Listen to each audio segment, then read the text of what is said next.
Hey guys, what's going on? It is me, the creator of Greenalby, and today the I'm already in the fourth session of this season.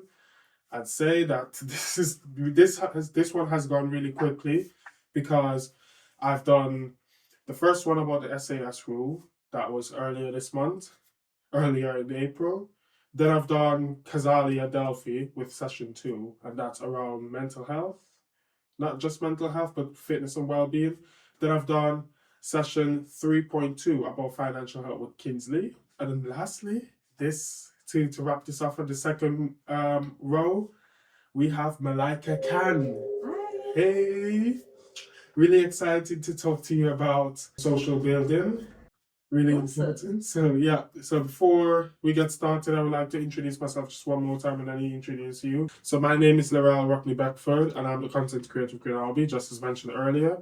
I've worked with so many projects, including with video editing, and I'm currently working in the largest primary school in Bristol, Bishop Road Primary School, as a catering assistant. And yeah, that's really much about me. And I would like to hear from you. Welcome, Malika. Hi, thank you for having me. Very excited to be here. So I'm Mallika. I am the leadership and mentoring lead at Babassa. Yeah. But outside of that, I also do lecturing in social sciences. I'm an artist. I'm a poet. So I do a lot of different things. That's amazing. Love that. Love that. Love that. Really love that. And yeah, the reason why I brought you in today, really would like to know about social building because I really see that you're really great at that. You have great confidence. You bring the brightest energy in the room. All that is true. It's true. Thank you. You have to own it. That's one thing that makes you shine. That's one thing that makes you shine out. Your confidence, and I'm really curious about it. And it's really great to share your experience, past experience, to all the people out there who's struggling socially, social building, networking, because I often struggle with that as well. So yeah, so it's really great to hear from your ideas and your perspective on everyone's troubles, on what everyone can do to facilitate their problems and make them become better. Okay. So right, so without further ado, guys, let's get started.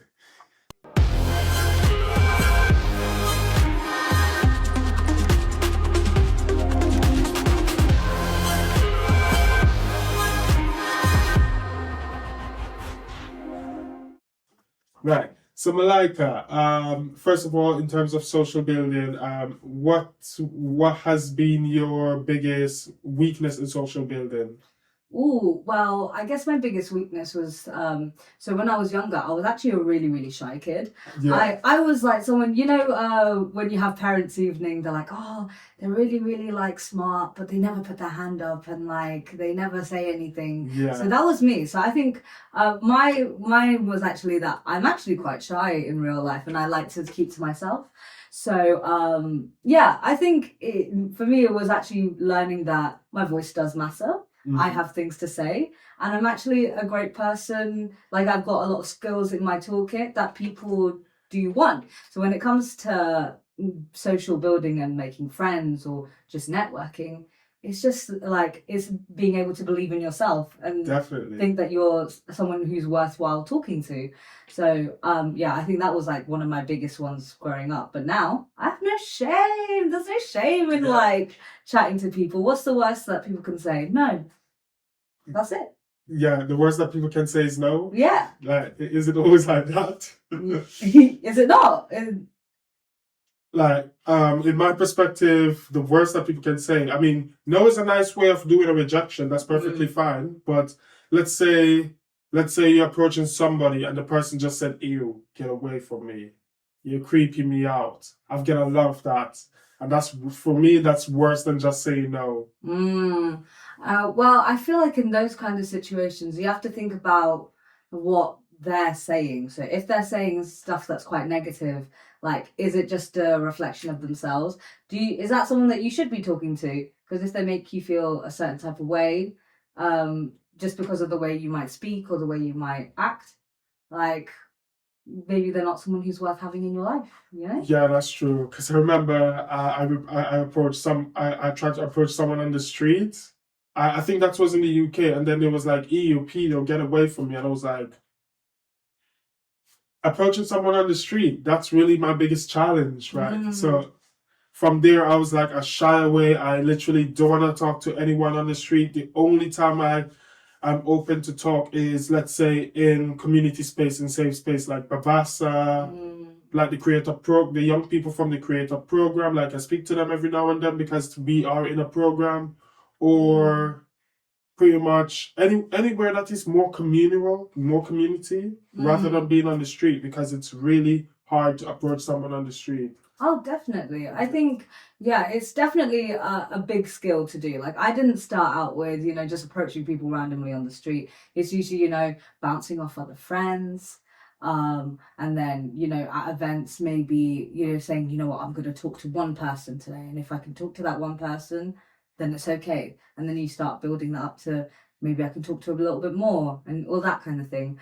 And, if it helps, like when I was younger, I didn't know anything about socializing. I found it really difficult to make friends because I moved around quite a lot. Same with me. Right? It's tough because then like where do you put your roots? You can't bounce off your friends. So for me, psychology was actually really helpful in like understanding how to build connections with people just generally. So the psychology behind conversations, like I went to uni. I learned that, okay, so if you want to get to know someone, you find out more about them than instead of talking to yourself, like talking about yourself. Sorry. Yeah. So you're talking about, what do you like to do? Oh, that's amazing. Tell me more about that. Or complimenting an outfit, or making sure to, even just stuff like mirroring posture. So for example, you're sitting like this right now. This apparently psychologically makes you think that you're connecting more because you're mirroring each other. So you'll see like people at cafes like sat like this, both together chatting, which shows that they're comfortable because they're copying each other's like body language. There's so many things. But yeah, so and I think a lot of times as well, people don't understand that networking and socializing and making connections like that.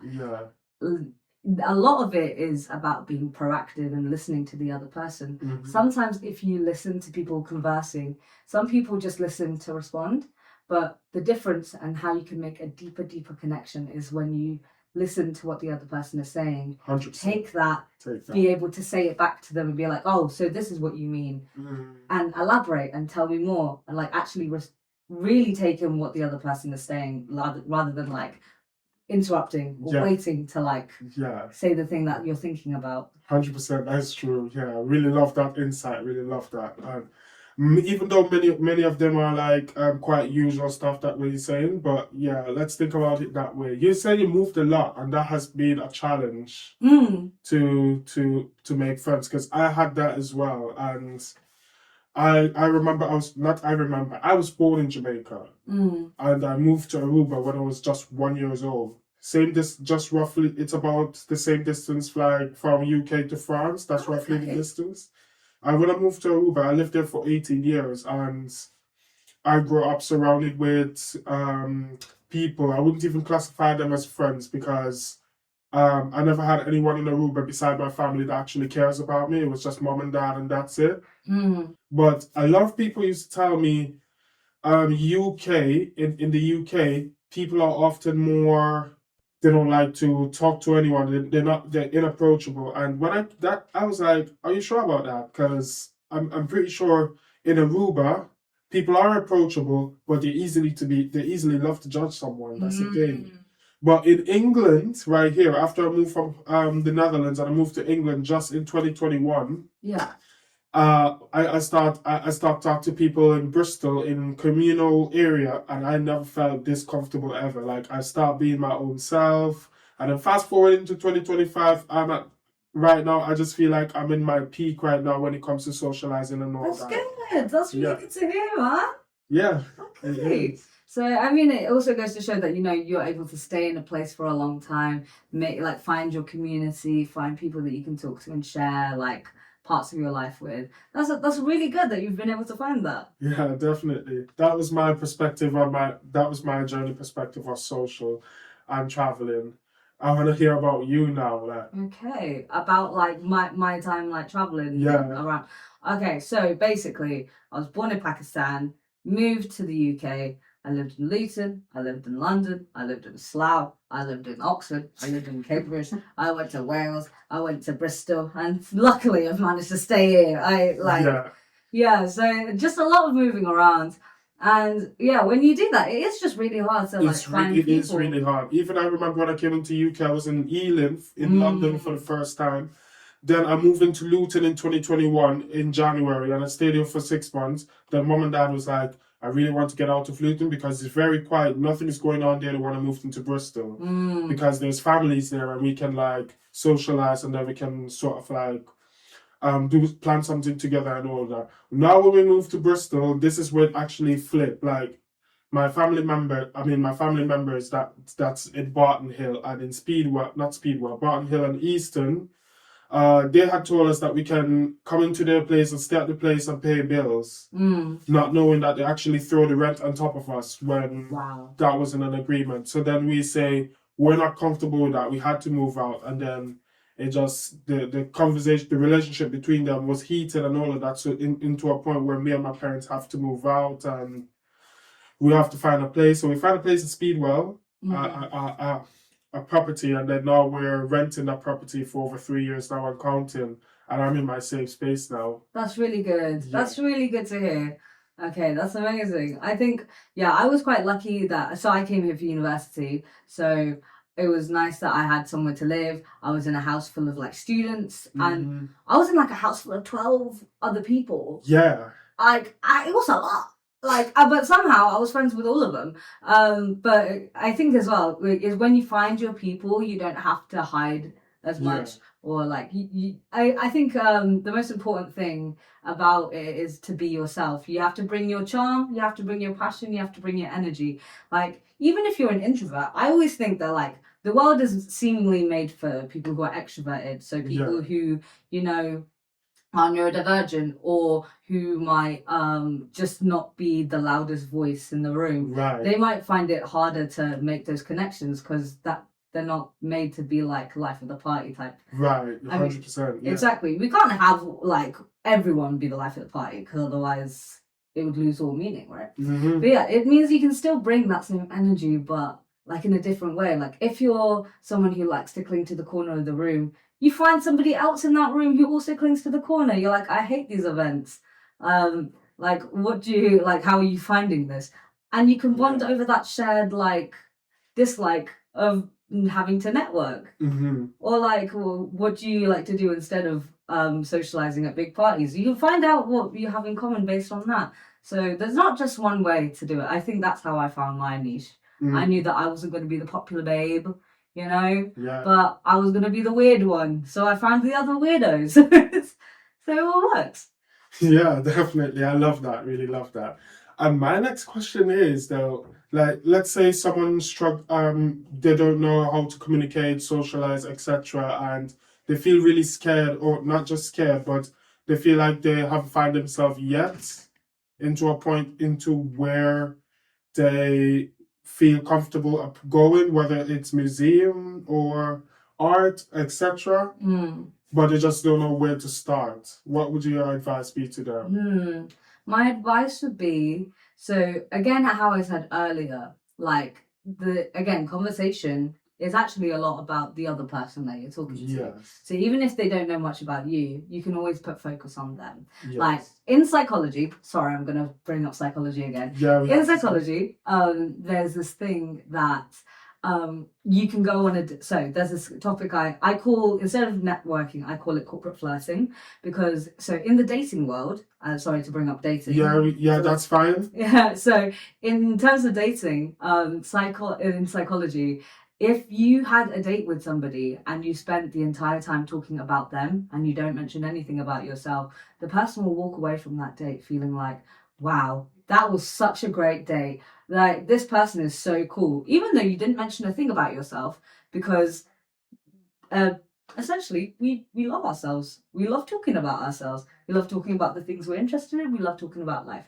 So if you take that and apply that to the corporate world, apply it to friendships, you can find a lot of deep connections that way. Yeah, especially relationships, if you're struggling to find your other half. Exactly. So for me, I've got 5 tips in the corporate world about So my 5 tips for corporate flirting. So firstly, you're going to have a strong introduction. So you want to have good eye contact, a strong handshake. You can mirror their gestures, just kind of being like, hey, this is who I am and this is what I do.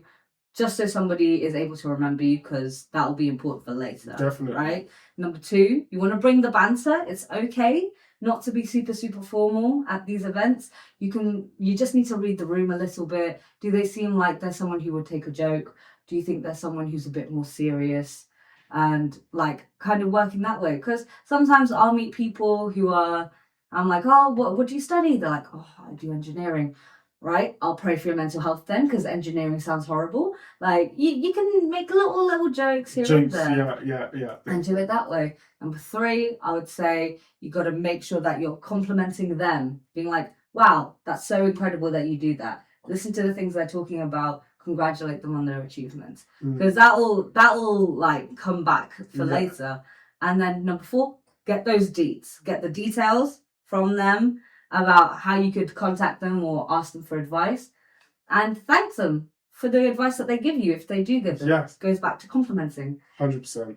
And then, lastly, just be yourself. It's so cringy to say it, but like, being yourself is just like how no one's going to be like you. You're so unique. Everyone is so unique. Yes. Like, there's no one who can be like you. Exactly. So bring that energy. People will remember it. That's true, definitely. And I have another thing to say as well. We're living in a world right now. I'm not sure if you're aware of that, because I think your age is 21, right? Thank you for saying that. No, it's not. I'm 26. 26, yeah. Yes. But I know you work around with a lot of young people, right? Yes. And the reason why I'm bringing that topic now about socializing in the Gen Alpha world, because I'm a Gen Z, and most of the people in my in my circle in Gen Z in the lower age, like 20, 19, 18, they're stuck in a Gen Alpha strategy, like Gen Alpha's perspective of social building. They usually, the thing is, I have to bring this up, but they usually validate someone as based on their look. Like, they bring up this word called validate, and when you're approaching someone, they need to like validate you because of the way you look, because of the way I don't know how to say, like, maybe whether it's your haircut, etc. I don't know why it happens, but there's the energy where young people validating other young people because of what they look like. And I've had that experience as well. When I came into Luton and I was on dating apps, because I was like, okay, I'm very new to this country. I need to find someone deep. I need to find someone who's quite deep in socializing, not just relationship, but social as well. But I was like, okay, we need to find friends. But I didn't find anyone down there. So I said, you know what? I'm not just gonna go for friends, I'm gonna go for a relationship, because friends will naturally just come. That's what I say. So when I'm on dating app, I'm just gonna get to the point. When I'm on dating apps and I was scrolling through certain person and I see a person that I like, not because of the way she looked like, but very often because of her talent. She's into filmmaker, and I was like, a young person doing interested in filmmaking, that's interesting. And I was in Luton when I do that, and I was like, wow, 19, 20 years old. So I pressed that, and I was like, I pressed the like button and send it off. It's like when you're on dating apps and you like someone and they swipe away, all that. Yeah. So then roughly an hour later, the person actually accept me, and I was like, yes, this is a match. Then we start texting, and then she asked me, can you send me a photo of you, pick an age? And I was like, pick an age? That is on the dating app already, right? Like, majority of the time you're on the dating app already. Pick an age is pick photo of you. It's on the dating app already. And it was like, they don't believe if this one is real because people can be catfishing and stuff like that, which is sadly a thing.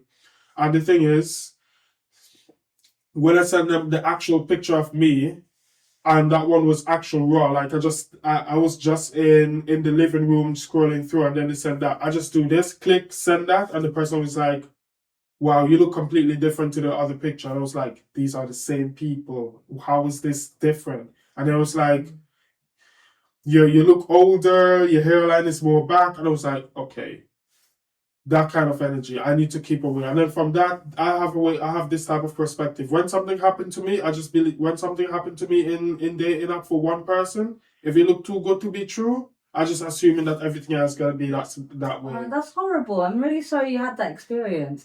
I think when it comes to people like that, again, not everyone is going to be on the same level as you and being as open-minded, you know. Yeah. Like I think, yeah, it the fact that there might be something with going on with the younger gens and like how they prefer looks more. I think that's also as well because of age. Like when you were younger, like I think everyone was concerned about like, oh, who's got the best shoes, who's got the best bag, who's got the like, who looks the drippiest, like all of this like kind of stuff. And I think it comes with maturity, which is really, really difficult.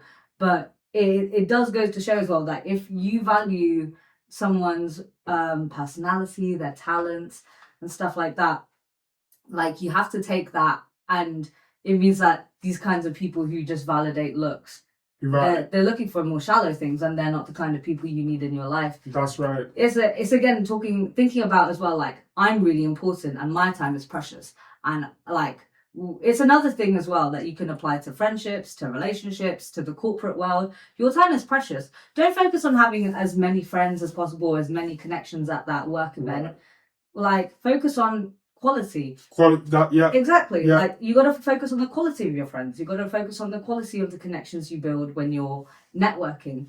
Like if you're interested in filmmaking, let's say for example, you're not going to go to an event that's about engineering or unless it was something that was somehow tying engineering and filmmaking together. That's like right. You want something that's going to advance you. Because ultimately, you're a very important person. You're the main character in your own life. Yes, you know what I mean? Definitely. Yeah. So you got to be able to show that personality and build connection with people who are going to value the same things as you, and value the things you have to share. So if you're finding people who are kind of more on the shallow end of things and prioritize things like that, yeah, they're not the people for you, man. Yeah, definitely. Yeah. Thanks for sharing that, and it's really, really great to hear about that. Oh, a phone call. Yeah, I'm gonna cut. That's okay. Hello? I want to talk to you about a job. Please add me on WhatsApp. You know what that is? Scams. Oh, no, mate. Yeah. Camera's still going, yes. Someone's gonna actually I'm not gonna cut. This is something Well, this is made it, has it? Yeah, this is gonna stay to make this podcast even funnier. Somebody trying to Oh, mate. please answer the message on WhatsApp. I was like, what is this? I don't need WhatsApp to answer that. Oh, I love it, mate. Yeah. Anyways, well, before we get into the last bit of it, I would say the last question of this whole podcast, what would be your biggest takeaway coming from your own experience? What would your biggest advice be to someone out there who's struggling to connect socially, especially if they don't even know where to start, and they don't know where to socialize, but they know their true self. They know that they're into art and all of that, but they just don't know how to have accessibility to be in that space. I would suggest I know finding where to start can be a very difficult thing. Yes. Like, I think the easiest way to begin is to find events like that are interesting to you.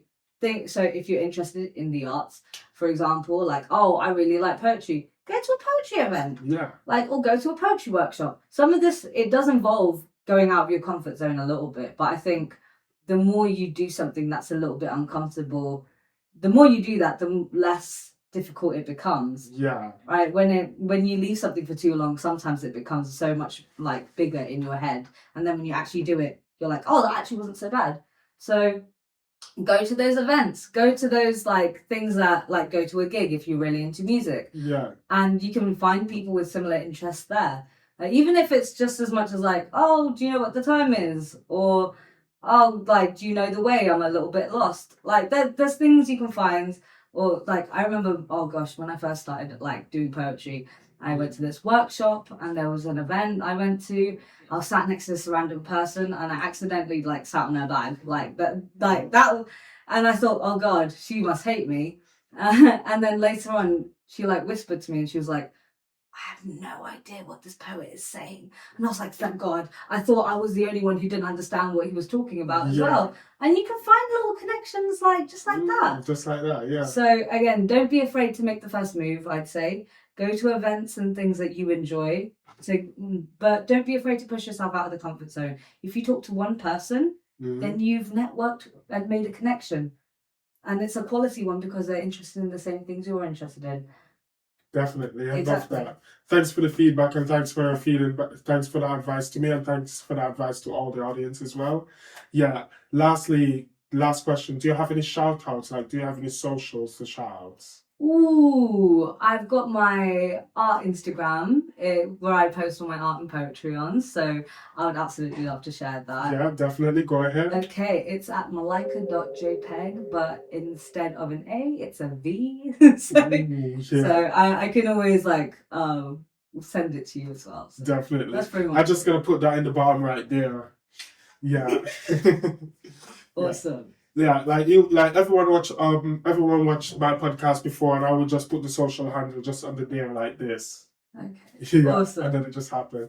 Well, Mallika, really thank you, really big thank you for having me, for having you in there today. And big thank you to you for letting me sit down and chat away with you. I'm loving it. Definitely. It's been great fun. Yeah, and lastly, I would like to just say we're currently looking for more guests right now at this very minute, and realistically, I'm into more female guests. Like, we need to get more voices of females in this podcast. Really important, because we have this thing called equality, but we need equity as well. We need to balance it out to make sure that the podcast is feel in its visuals. It feels in a way where both men or women are confident to speak into to speak into it. My dyslexia just kicks in. That's okay. Yeah.